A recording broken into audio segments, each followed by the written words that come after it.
자, 오늘은 기다림이라는 제목으로 말씀을 드리겠습니다.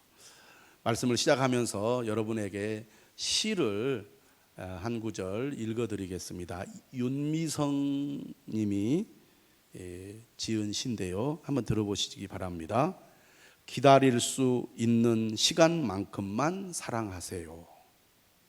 그 사람 언젠가는 내게로 와 반갑게 손을 내밀어 주는 그날이 오면 그 손을 아름답게 맞잡을 수 있도록 먼저 자신을 가꾸어 가며 그 사람을 사랑하세요. 기다림에 관한 시입니다. 기다릴 수 있는 시간만큼만 사랑하세요. 우리 인간에게 기다림이라는 것이 있습니다.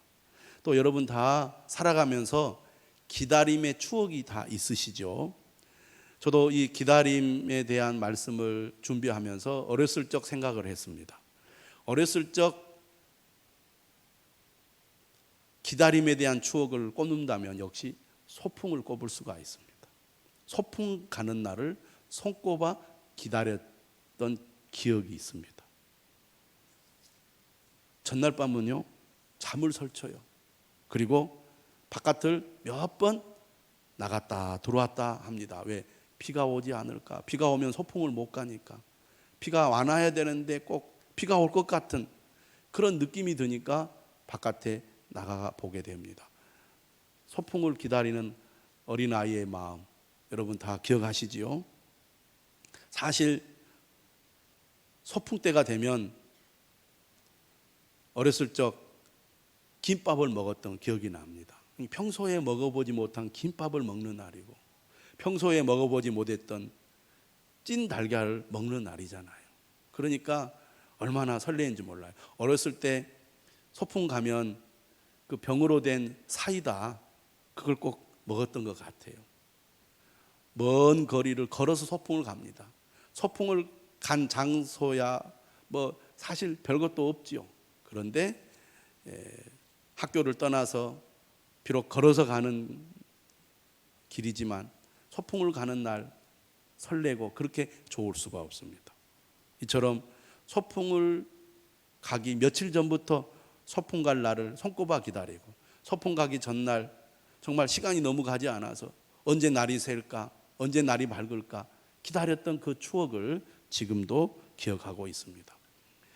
성인이 되면 무엇을 많이 기다리냐면 여행을 많이 기다립니다. 특히 우리 한국 사람들 해외여행을 좋아하잖아요. 코로나 때문에 지금 해외여행을 못 가는 사람들 많이 있을 텐데요. 해외여행을 가기로 계획을 하고 날짜가 다가오면 이제 기다리기 시작합니다. 설레는 마음으로 기다리게 되죠. 사실 막상 가보면 별것도 없습니다. 그런데 여행을 간다는 생각이 마음을 설레게 하고, 기다리는 시간이 한편으로는 고통이지만 한편으로는 설레이는 그런 시간들입니다. 그리고 지나가고 보면 기다리는 그 시간들이 가장 행복했던 순간이었다, 그런 생각을 하게 되잖아요. 우리가 살아가면서 기다린다는 것, 우리의 삶에 필수적으로 있는 일이고 또 매우 중요한 것이라고 생각이 됩니다. 기독교는 어떤 종교인가? 오늘 본문에 우리가 말씀을 생각해서 정의를 해본다면 기독교는 기다림의 종교다, 이렇게 말할 수가 있겠습니다. 구약 성경은 오실 메시아를 기다리는 책이고요, 신약은 다시 오실 메시아를 기다리는 책입니다. 기다림의 종교라는 것은 오늘 우리가 사는 지금의 현실에 만족하지 않고 앞으로 우리에게 주어질 하나님의 구원과 축복을 기다리며 살아가는 삶, 이것이 그리스도인들의 신앙의 중심이라고 말할 수가 있겠습니다. 기다림의 종교, 늘 주님의 은혜를 기다리고 주님의 구원을 기다리고 주님의 축복을 기다리는 그러한 믿음으로 사는 사람들이 그리스도인이라고 할 수 있겠습니다. 오늘 본문 30장 18절을 보면 기다림에 대해서 두 가지를 이야기하고 있는데, 첫째는 하나님에 대해서 말씀하고 있고, 두 번째는 우리 인간에 대해서 말씀하고 있습니다. 먼저 하나님에 대해서는 뭐라고 얘기하고 있습니까?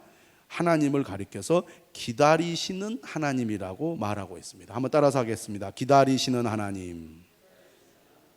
그리고 두 번째로 인간에 대해서는 뭐라고 말씀하고 있습니까? 하나님을 기다리는 자마다 복이 있다. 하나님을 기다리는 자가 복이 있다고 말씀하고 있습니다. 먼저 우리는 기다리시는 하나님에 대해서 말씀을 드리려고 합니다. 기다리시는 하나님을 얘기할 때 가장 먼저 떠오르는 것이 바로 탕자의 비유입니다. 누가복음 15장에 보면 예수님께서 탕자의 비유에 대해서 말씀하시죠. 누가복음 15장 20절에 탕자가 자신의 잘못을 깨닫고 아버지께로 돌아올 때 아버지가 어떻게 하고 있는지 그 장면을 잘 그려주고 있는데요.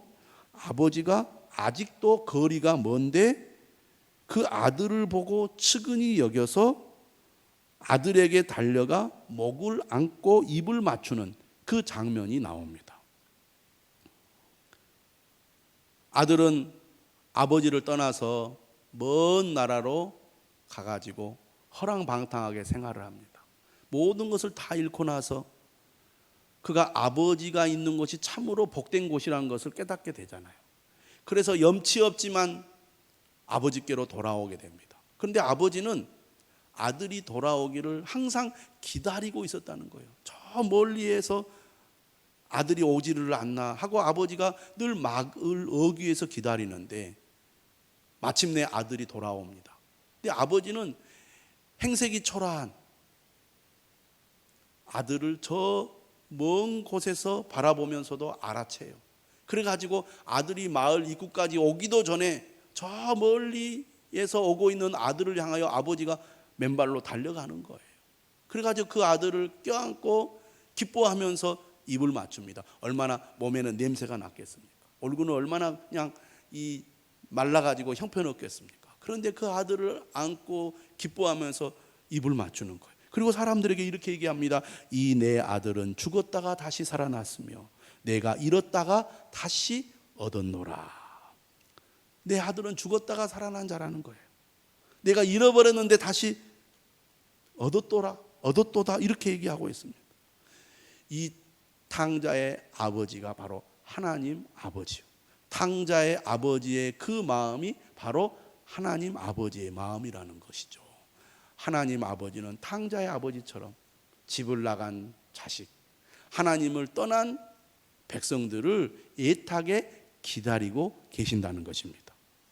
이사야 말씀이 무려 66장으로 되어 있잖아요.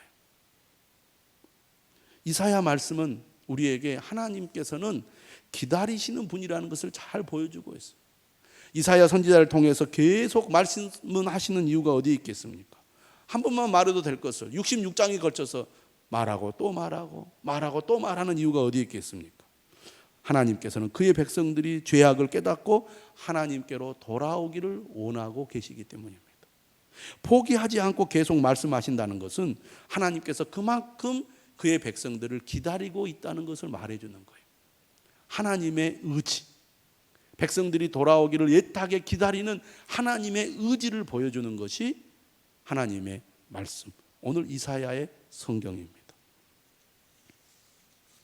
그러면 하나님께서 그의 백성들을 기다리시는 이유가 어디에 있습니까? 30장 18절에 보니까요, 뭐라고 얘기하고 있습니까? 이렇게 말씀하십니다. 그러나 여호와께서 기다리시나니 이는 너희에게 은혜를 베풀려 하심이요 일어나시리니 이는 너희를 긍휼히 여기려 하심이라. 하나님은 그의 백성들을 사랑하셔서 그의 백성들에게 은혜를 베푸시기 원하십니다. 그만큼 하나님은 그의 백성들을 긍휼히 여기시는 분이에요.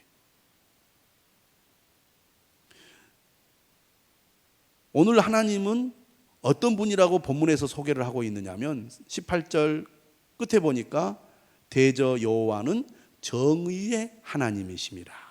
하나님을 가리켜서 정의의 하나님이시라고 말씀하십니다. 정의의 하나님이라는 것은 무엇을 말하느냐? 하나님은 죄를 벌하시는 분입니다. 죄에는 심판이 있다는 얘기죠.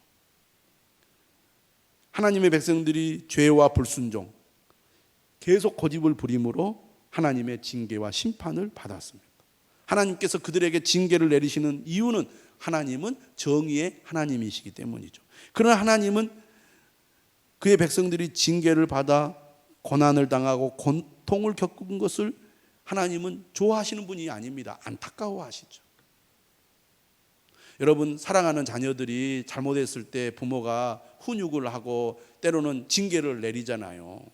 그러면 부모가 꾸짖고 징계할 때 자녀들이 그렇게 고통을 겪는 것을 좋아하는 부모가 어디 있겠습니까? 가슴 아파하죠. 마찬가지로 하나님께서도 그의 백성들이 그의 죄로 말미암아 고난을 당하고 고통을 겪는 것을 안타까워하십니다. 왜? 하나님은 긍휼의 하나님, 그의 백성들을 불쌍히 여기시는 하나님이시기 때문입니다. 그래서 그들이 자신들의 죄를 깨닫고 하나님께로 돌아오기만 하면 하나님은 그들에게 은혜를 베풀겠다고 하나님은 결심하시고 기다리고 계신다는 겁니다.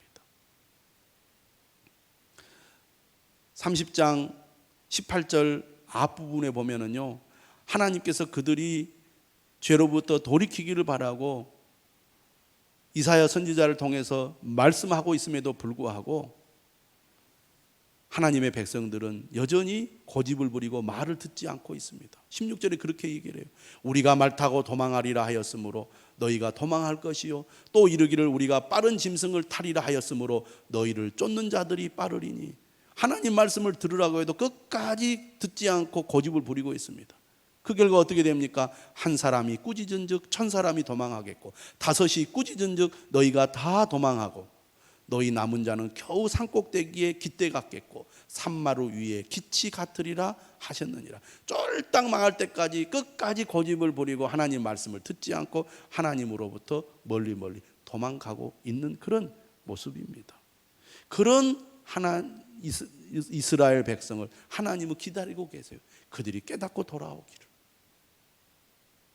안타까운 마음으로. 왜? 그들을 사랑하기 때문에, 그들을 긍휼히 여기시기 때문에. 그들이 하나님께로 돌아와야 살고, 그들이 하나님께로 돌아와야 구원을 받고, 그들이 하나님께로 돌아와야 회복되는데 그들이 돌아오지 않고 있으니까 하나님이 애타는 마음으로 그들이 돌아오기를 기다리고 계시는 거예요. 그래서 말씀하고 또 말씀하고 말씀하고 또 말씀합니다. 하나님은 모든 사람이 다 구원을 받기를 원하십니다. 그래서 오늘 예수 그리스도를 우리에게 보내주셔서 구원의 말씀을 선포하시잖아요. 그런데도 사람들은 하나님의 말씀에 귀를 기울이지 않습니다. 그런데 하나님께서는 계속해서 믿는 사람을 통하여 하나님의 말씀을 전하게 하십니다. 하나님께 등을 돌린 사람들이 다시 하나님께로 돌아올 수 있도록 계속해서 하나님의 말씀을 증거하라고 하시지 않습니까? 그런데도 여전히 고집을 부리고 하나님께로 돌아오지 않고 있습니다. 그런 사람들을 하나님께서 기다리고 계신다는 것입니다. 지금 여러분이 예수 그리스도를 믿고 하나님 앞으로 나오기까지 하나님께서 여러분을 기다리고 계셨다는 것을 잊지 마시기 바랍니다.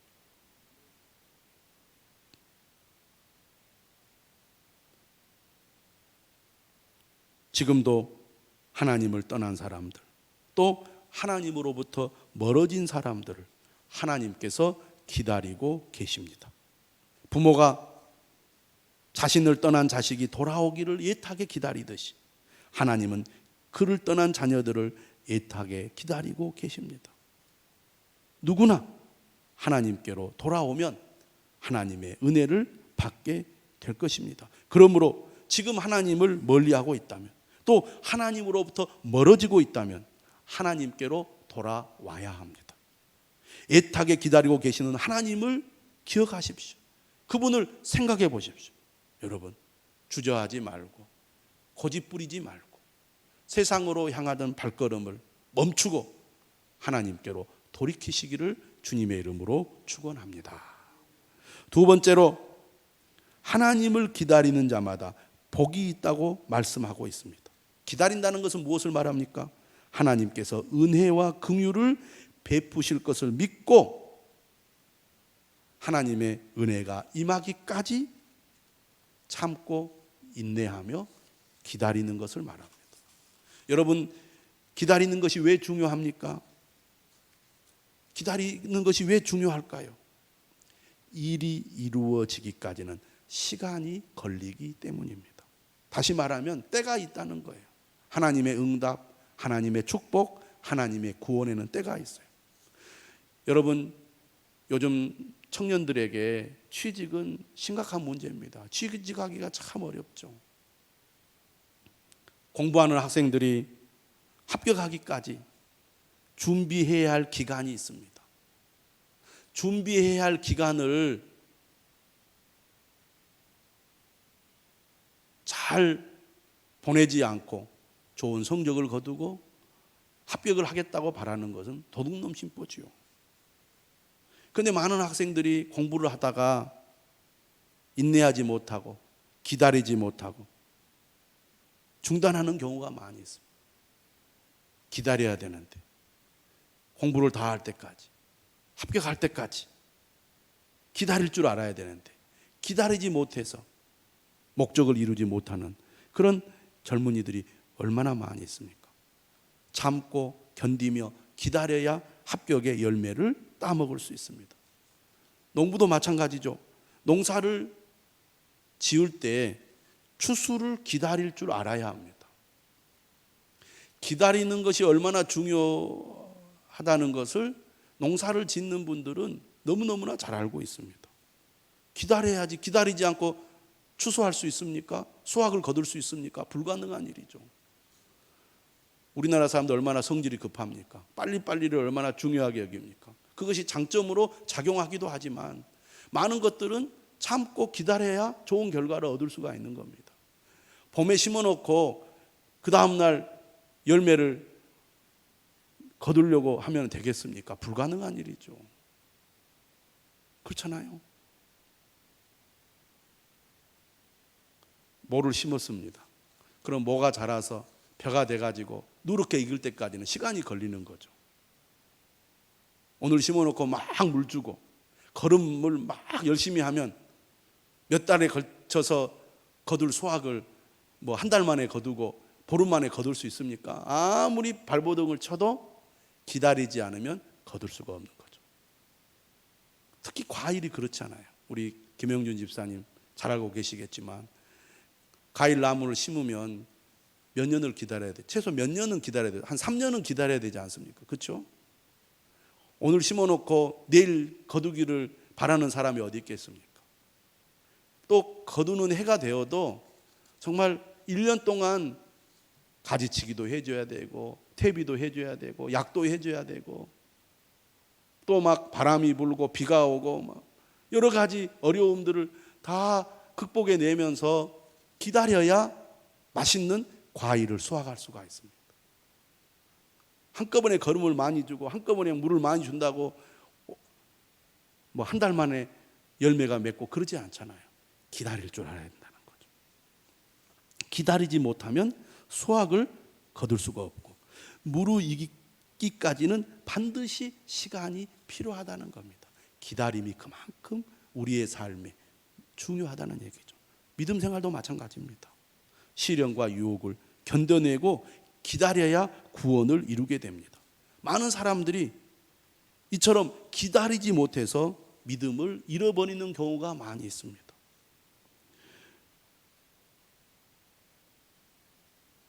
지금처럼 이런 어려움을 겪게 되면 믿음이 흔들리기가 쉽죠. 이런 어려움들이 우리가 살아가면서 여러 차례 찾아옵니다. 이것을 잘 견뎌내고 이겨내고 우리의 구원이 완성될 때까지 끝까지 믿음을 지켜야 우리는 구원의 복을 얻게 되는 것입니다. 우리가 살아가는데 그만큼 기다리는 것이 중요하다는 것이죠. 저는 코로나도 마찬가지라고 봅니다. 이게 100년 만에 찾아온 거잖아요. 이 인류의 위기가 100년 만에 찾아왔습니다. 앞으로는 이런 위기가 더 자주 찾아온다고도 합니다. 그동안 편하게 자유롭게 살아왔던 지금 현재 살아가고 있는 현대인들에게 이런 코로나의 위기는 사실 견디기가 쉽지 않습니다. 답답하기 그지없죠. 모든 것이 다 지금 제동이 걸리고 제약을 받고 마음대로 행동할 수 없는 이런 삶을 견디기 어려워하는 것이 현대인인 것 같아요.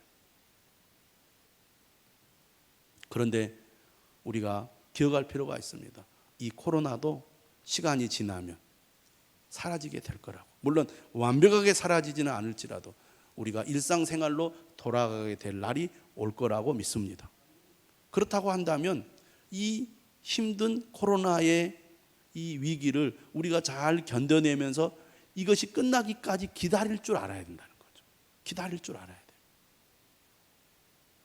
특히 우리 그리스도인들은 이중의 고통이 있습니다.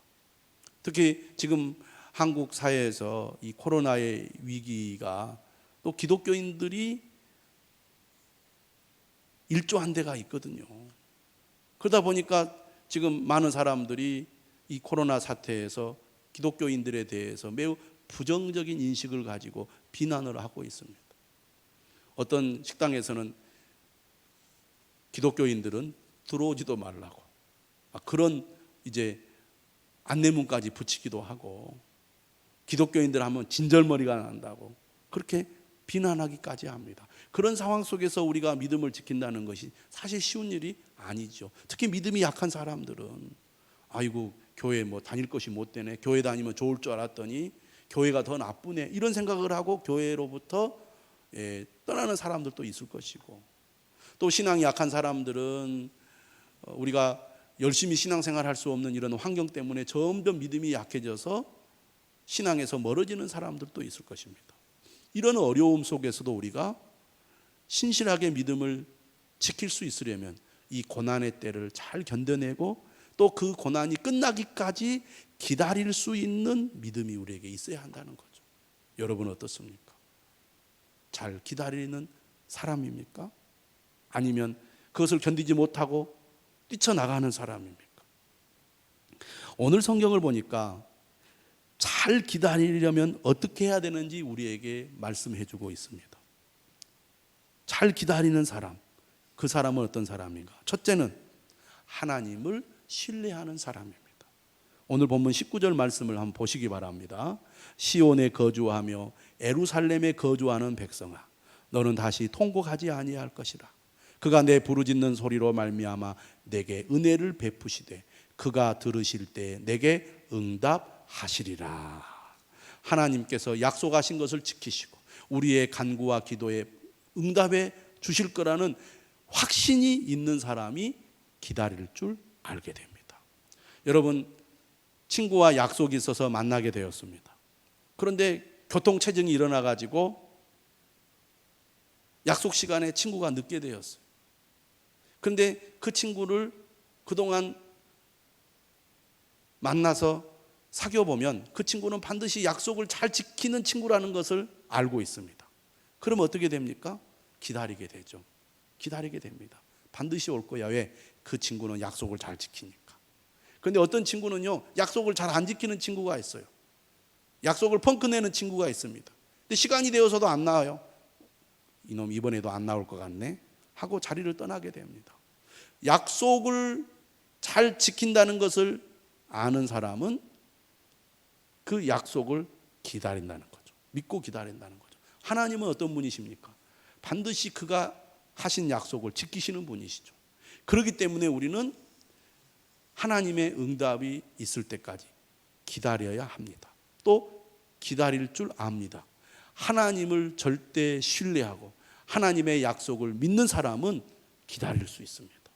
여러분, 우리가 잘 기다리려면 하나님이 어떤 분이신지 우리가 분명히 알아야 될 것입니다. 둘째, 우리가 끝까지 잘 기다리려면 어떻게 해야 됩니까? 하나님의 인도하심, 말씀의 인도하심을 받아야 합니다. 20절에 이렇게 말하죠. 주께서 너희에게 환난의 떡과 고생의 물을 주시나. 우리가 살아가면서 환난과 고생을 하게 되죠. 환난과 고생의 그 순간순간이 견디기 힘들고 기다리기 힘든 때입니다. 하지만 이런 어려움 속에서도 끝까지 기다리려면 어떻게 해야 됩니까? 이렇게 얘기해요. 내 스승은 다시 숨기지 아니하시리니 내 눈이 내 스승을 볼 것이며 너희가 오른쪽으로 치우치든지 왼쪽으로 치우치든지 내 뒤에서 말소리가 내 귀에 들려 이르기를 이것이 바른 길이니 너희는 이리로 가라 할 것이며. 여기서 내 스승은 누구를 가리킵니까? 하나님이십니다. 우리에게 말씀하시는 하나님.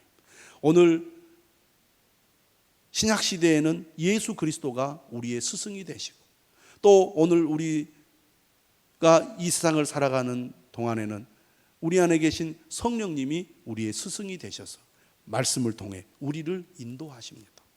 그러니까 우리가 끝까지 잘 인내하면서 믿음으로 기다리기 위해서는 하나님의 인도하심, 성령의 인도하심, 말씀의 인도를 받아야 됩니다.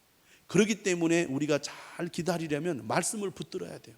말씀을 가까이 하고 말씀을 붙들면 기다릴 수 있게 됩니다. 그런 게 없으면 불안하고 답답하고 두려워서 기다리지 못하게 됩니다. 그러므로 여러분 어려운 때를 잘 인내하며 기다리기 원하신다면 끝까지 믿음으로 기다리는 사람이 되려면 약속의 말씀을 굳게 붙들고 그 말씀의 인도를 받으시기를 바랍니다. 아브라함을 우리가 생각해 보십시오. 아브라함은 하나님의 약속의 말씀을 붙들고 믿음으로 나아갈 때 그가 그의 아들 이삭을 얻기까지는 25년이라는 긴 세월이 걸렸습니다. 끝까지 믿음으로 살아가기 위해서 무엇보다도 하나님의 인도하심이 매우 중요하게 작용을 했지요. 중요한 순간순간마다 하나님께서 나타나셔서 아브라함에게 약속하시고 말씀하셔서 그가 하나님의 약속을 붙들고 끝까지 기다리게 했던 것입니다. 오늘 우리도 마찬가지죠. 잘 기다리는 사람, 끝까지 기다리는 사람이 되려면 말씀을 붙들어야 됩니다. 하나님의 인도하심을 받아야 됩니다. 말씀을 떠나면 믿음도 떠나게 돼요.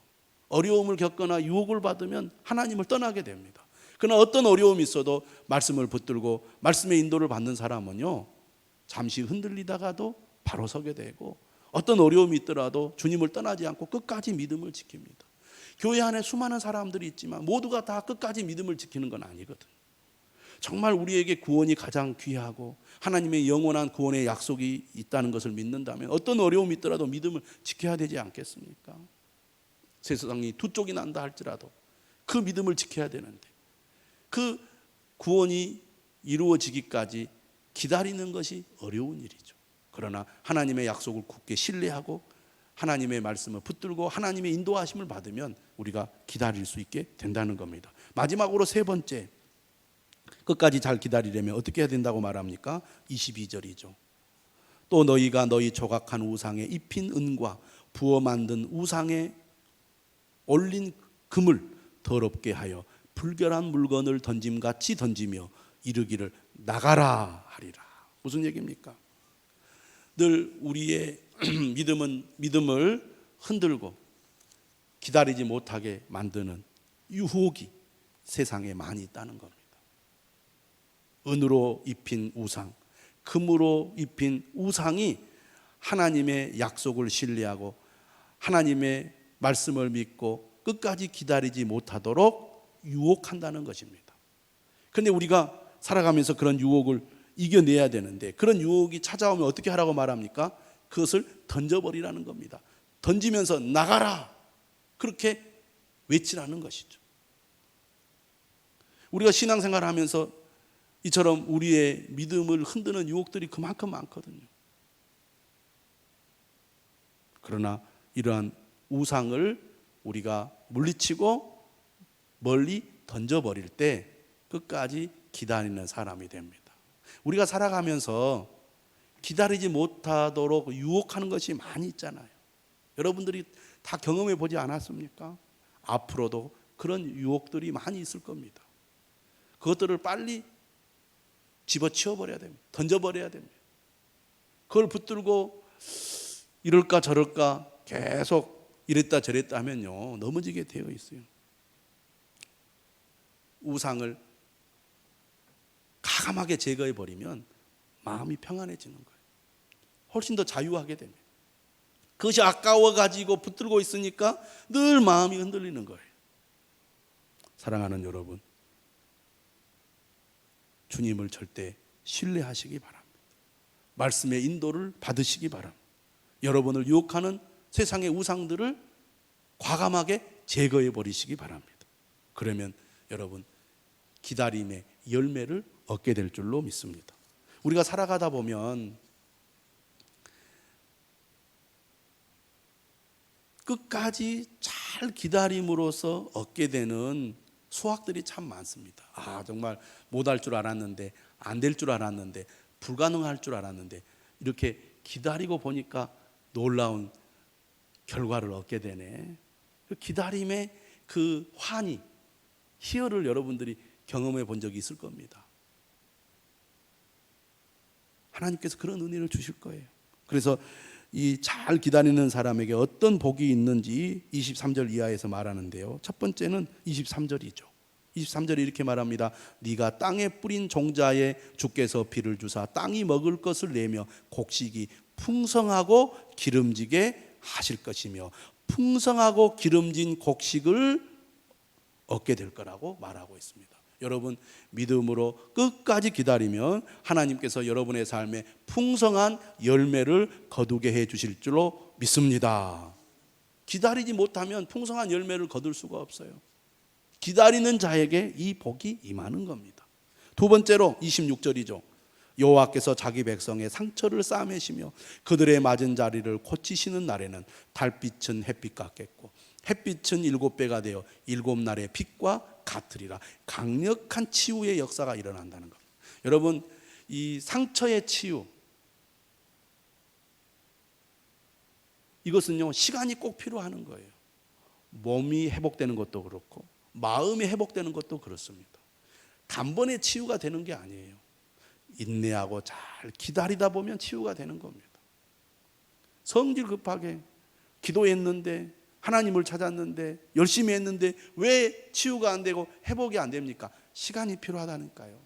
끝까지 견디고 기다리다 보면은 치유가 되어 있어요. 우리가 신앙생활하면서 그런 걸 경험 많이 합니다. 아무리 기도해도 응답이 안 되는 것 같은데 시간이 지나고 나니까 응답이 되어요. 우리가 마음의 상처나 여러 가지 문제들이 치유가 안 되고 회복이 안 되는데 그래도 믿음을 가지고 끝까지 견뎌내면서 기다리다 보니까 어느 시점이 되었을 때 치유가 되어 있는 자신을 발견하게 됩니다. 여러분 기다리는 자의 복이 여러분들에게 있기를 축원합니다. 주님을 바라보며 소망을 가지고 끝까지 기다리는 주의 백성이 되시기를 축원합니다.